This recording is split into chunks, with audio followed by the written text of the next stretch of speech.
Welcome to Samba Samba. Enjoy the video. You start by opening the camera app and finding the motion or live photo icon. This controls short motion clips captured with your image. Tap the icon once to see its state, on or off, because this gives you immediate control for the next shot. If the icon isn't visible on screen, tap the gear for camera settings and locate motion photos. Disabling it here prevents future captures from saving motion. Do this now so you don't record unwanted clips. Once in camera settings, find motion photos and switch it off to stop live captures by default.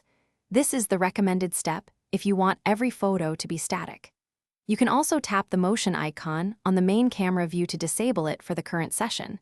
That's faster if you only need it off right now.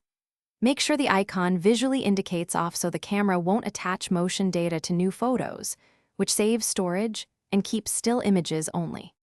Finish by taking a quick test photo and checking the thumbnail. If motion is off, you'll see a standard still without the motion indicator. If the phone still records motion, force close the camera app, reopen it, and recheck the setting. If needed, clear the camera app cache in settings or reboot the phone. Make sure your pixel is updated, because software fixes toggle behavior. If issues persist, update then retry, and the motion setting should persist as expected. Thanks for watching. Consider subscribing if we helped you.